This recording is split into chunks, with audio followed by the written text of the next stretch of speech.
Hi, welcome back to the Sing Confidently, Live Creatively podcast. Estelle here. How are you? I'm a singer, actor, vocal coach, I forgot to say, here to help you build confidence as a singer and really start to do what you want to do, which is to be performing and singing and going to auditions and singing live and doing the things that maybe you're already doing, but you want to really feel certain and strong and confident in your voice.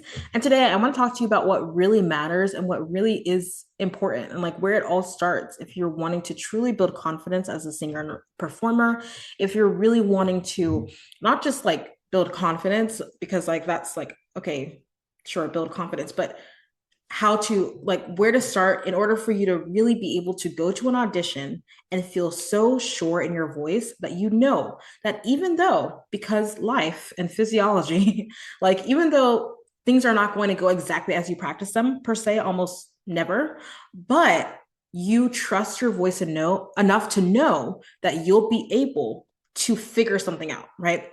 That's really the level of confidence that I'm talking. I'm not talking about like, oh, I know every, like, I don't know every single time that every single thing is going to work out exactly how I planned when I'm going to an audition. I'll tell you guys right now, I did an audition a couple days ago and it was so good. I actually got my first dance callback ever for a regional theater, for a regional musical theater production. I've gotten callbacks for other things, but not for a regional musical theater professional production. So this was, and it was a huge deal for me because, yeah, because it was the first of that, but also because I felt so good in that audition. And I've had auditions like this before, but obviously this had a really great outcome. But the point is that I had such confidence in my voice, not because I knew everything was going to go exactly how I practiced or everything was going to be perfect, or like, that you never know when you're in the audition room that, you and the pianist might not be communicating, or the accompanist might not be communicating, or, you get nervous and maybe you rush ahead without realizing, or nerves, right? Just so many things happen with the nerves and with where to stand and where to look and all these things. That's what we practice. That's why we do training. That's why we do lessons. That's why we go to auditions and get more experience. But at the end of the day, it really is the trust in your voice and knowing that when you go to open your mouth to sing in that audition or in that live performance, in that open mic night. I also did an open mic night. Was it last week as well? And same thing, I opened my mouth and I sang, and I knew that it was not going to go the way I envisioned it in my head in either the audition or the open mic night. And yet I was able to do it because I trust my voice to be able to get on track where it needs to go. Even if it gets off track, even if I mess up here or there, even if something happens that's out of my control, I trust that my voice is able to figure something out. I know that, oh, even if I feel a little bit unsteady in this part of my voice, I can figure out how to make sure that I'm mixing and coordinating correctly here. How do I know that? How can I do that? Right? Because I've trained, because I've practiced, because I've put in the work, but also because of these things I want to share with you of where to start when it comes to building confidence as a singer and a performer. This is what I work on with my students all the time. And this is where it is. Like this is where it is. This is how you learn to trust yourself and have the courage um, to put yourself out there and then build confidence over time. It starts with this thing. This is what I really work with students on without them even necessarily realizing it. But this is what I'm working with you on if you've worked with me or done a trial lesson with me. And it is to learn to love your voice. You have to learn to love your voice. Okay. I purposefully did some inflections there on different words because there are so many different parts of this, right? Singing is very personal. It's literally in your body. Your voice is literally in your throat, in your larynx, in your uh what am I trying to say? Your vocal folds are in your larynx, right? And so it literally is a part of you. So of course it's so vulnerable to sing. And then on top of that, so that's why you have to learn to love your voice, because it's like learning to love yourself, right? Which we all go through things in life, right? Before you're literally the age of 5, you've gone through, or 7, or how, whatever age, we all go through things where, we feel hurt, we get our feelings hurt, we feel ostracized, we feel like we can't be ourselves, we feel unheard, we feel unseen, right? Those are all real things that affect how we see ourselves, and you better believe that's going to affect how you see your voice and and that's why most people don't like to listen to their voice, partly because the voice that we hear when we speak or sing is different from the way that other people hear. And so it's also like kind of jarring to be like, oh, that's how I sound. Right? But you guys, I have had a podcast for now 5 years and also been singing forever and had to listen to myself. So trust me, I understand it can be weird to hear yourself speaking or singing, on a recording. But so part of that is because it is just different, because it's like different from how you hear it in your own head.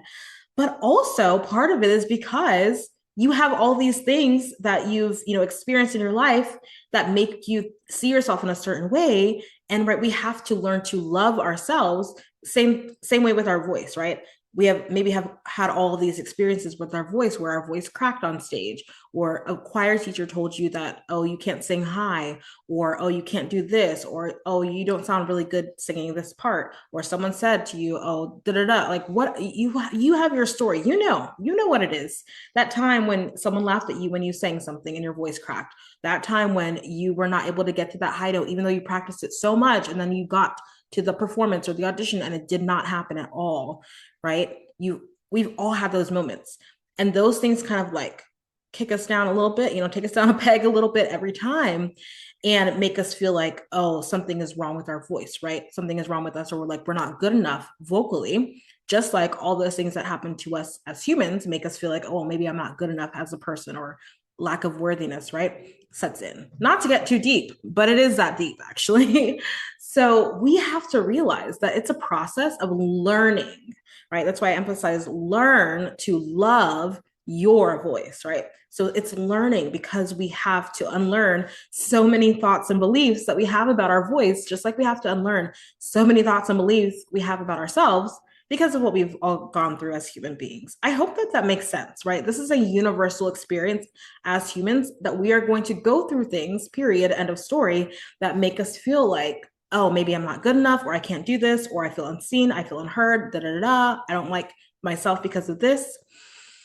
And so personally, I can tell you that as a believer, like experiencing God and having a relationship with God has been the single most important thing for me as a human and also as a singer, because it helps me realize that like I can love myself because God loves me, and I can love my voice because God gave me this voice and he loves it too. Right.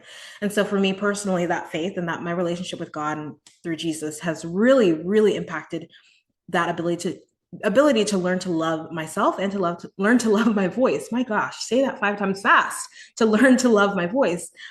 But for you, that's something that you have to confront. You have to confront that it's a learning process, just like it is a process to learn to love and accept yourself. Same thing with your voice. So it's learning. And then, of course, the love part, right? So learning to love your voice, right? So I said learning to love and accept, because those things are kind of like go hand in hand. But I do think that acceptance comes first. Acceptance is like that acknowledgement that, okay, this is where I am. Okay, this is where I am. This is what's happened. This is what's going on currently. This is kind of like where we start in voice lessons of like, okay, this is where we are. This is our baseline, right? This is where we are with your voice. And guess what? Because you better believe from the first lesson with me, even from my trial lessons, I'm going to point out something really good that I hear, because I can guarantee you I will hear something that is positive in your voice. Okay. I'm just that kind of person. I'm that kind of voice teacher. If you want a voice teacher who's going to tear you down and only tear you down, I'm not that girl. Okay. I'm going to show you the things that are going well, because we need to reinforce the positive things in order for those things to become even more repetitive, even more consistent. And then we want to shift the things that aren't going so well in order to make sure that they are getting to that level of being consistently going well in the voice. I hope that makes sense. So that is why I will always start with positive reinforcement, not because I'm trying to just like, blow, what's the term that I'm looking for? Like puff you up. I'm not just trying to like boost your ego for no reason. No. I'm calling out the things that are going well, because we have to notice the things that are going well in order for us to accept our voices where they are, right? So I always start with that. And then we're going to figure out the things that are not going well. Absolutely. Right. I'm here for that too. But I'm not just going to tear you down and be like, oh, this isn't happening. We got to fix this, fix this, fix this. All these things are not working. How is that helpful? It's not. No, I'm not that coach for you. If that's what you want, you never work with me. But if you want someone who's going to give you the like help you to see the things that are going well in your voice, that is who I am. So learning to love your voice, right? I think it does start with that acceptance part of like accepting this is where I am. These are some good things. And also, here are some things that aren't working. We got to get to that baseline of acceptance of all parts, right? All the things. And so from that acceptance part, you can start to notice the things that are really going well and appreciate that. And you can even appreciate that, oh man, I always kind of get a little off in my tone whenever I try to do a riff. Like I kind of get a little pitchy there, but you know what? It's okay. Like I still love my voice because she's trying, right? I kind of talk about my voice in like third person a little bit sometimes, even though she's a part of me, but I'm like, yeah, my girl, like my voice, she's doing a great job. She's trying, she's doing her best, and I love her for it. You kind of have to like take some of the heaviness away and be like, you know what? She's doing her best. She's trying. And you can accept the fact that there are good things that are happening. There are maybe not so great things that are happening, maybe sometimes even unhealthy things, harmful things happening vocally that we definitely want to shift. And also, you can start to appreciate the fact that, you know what, I do keep cracking on that note, but I'm trying. My voice is really trying, and I love that. And then, so we can get to that place of loving your voice, right? Starting with acceptance. So that's how I like to work. And one thing that I really like to do when it comes to this love part is that I encourage my students to listen to themselves, right? To appreciate what is working, and then also to notice the things that they want to work on, one of each. So one thing that is working, one thing that you want to work on, that's typically like how I like to start with students. So that way they are learning to accept and even to love their voice, right? So listening to yourself, that's like such a key. The students who do this, I'm telling you guys, I'm telling you from personal experience, I've done this myself. I've been a singer for years and years. When you record yourself and you listen back to yourself and you utilize the technology that we have for good, oh my goodness, you are going to see changes in your voice, hear changes in your voice, okay? It's gonna happen. If you ask yourself the right questions, which is number one, what is going well? What is one thing that's working well that I wanna continue and reinforce? And number two, what is not working well and what can I do to adjust it, right? Focus on one thing at a time for each of those questions, and that way you won't be overwhelmed. This is how we continue to grow, you guys, okay? So if you don't take anything from me, make sure you do that. Go record yourself and listen back to it. It's going to help you to learn to accept your voice as well as to love your voice eventually. And then the last part of this statement, learn to love your voice. I emphasize your because I like to emphasize the fact that we all have unique voices, and our voices, not only as musicians who use our voice as our instruments, we are just so special. Because not only is our voice unique to each and every one of us, right? In a way that like one guitar is not really necessarily unique to another guitar if they're made by the same. Obviously, like there will be some like tiny differences, but it's like it can be vastly different from voice to voice, right? Body to body, person to person. We are so unique, and so our voices are so unique. But not only that, but from day to day, even hour to hour, your voice can sound different because it's in our bodies. And our bodies have so many things going on with them physiologically that are going to affect our voice, whether it's how much sleep you got, what you ate, what you drank, how much water you're drinking, whether you're moving your body, whether you have, whether you have just recently sung a bunch of songs and like or gone to scream at a concert. Like it's going to be all these things are going to be drastically or even minimally affecting your voice in one way or another. And 1 hour at like 12 o'clock in the afternoon, you could have warmed up your voice and your voice is feeling great, and then you eat lunch and maybe you ate something that is causing a lot of like acid reflux or like a lot of mucus production, and now at 2 o'clock voice is not sounding the way it sounded before, right? And so that's how quickly our voices can change. So I specifically like to emphasize learn to love your voice because I want you to know and realize and think about the fact that your voice is unique to you. And if you are constantly, listen to me, you guys, listen to me carefully. And I say this with love, and I say this with understanding because I also relate and I empathize. But if you're constantly comparing your unique voice to singers who you're listening to, their songs and their albums and whatnot, and they have auto tune, okay, and they have all these things going on with their voices, and you're comparing, I'm sorry, that's not going to work to help you to get better. It's just not going to help you. It's not helpful. It doesn't mean that you can't learn from them, that you can't try to, hit those notes, but if you're comparing in a negative way, you're not acknowledging the fact that they have auto tune, that they've worked with coaches for years and years, most of them, that they have done X, Y, or Z thing, to get that sound.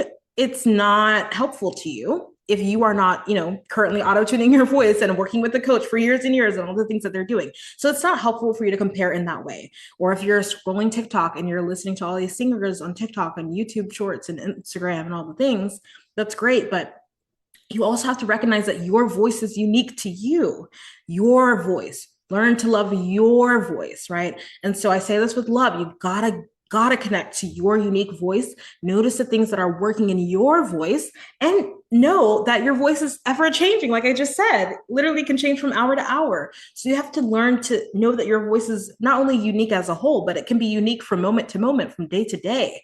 And you have to be able to accept that. So this is where we start. If you want to build, I'm talking about real confidence, not just like, oh, I'm just putting it on, fake it till you make it, but I mean deep trust in your voice. It takes courage. It takes courage because you have to listen to yourself, right? You got to appreciate what is working, but you also have to notice the things that are not working. And it takes courage to just put yourself out there and ask for help and support. It really does. But when you have the courage to learn to love your voice the way that I've outlined in this episode, and you do it again, and you do it again, and you give yourself grace when you mess up, because you will, trust and believe. And then you go back and you do it again. You try the song again, and you listen to yourself, and you accept what is working, and you accept the fact that there are some things that you want to change. And then you notice the fact that, oh, there's this thing about my voice that I don't hear other people doing. That's kind of cool. It's kind of cool that I know how to riff in that way. I don't really hear people riffing that much in this style or genre of music that I'm doing. Oh, it's kind of cool that I know how to, that I'm able to go from this note to this note, jumping. It's like a pretty big jump and I didn't crack at all. That's kind of cool.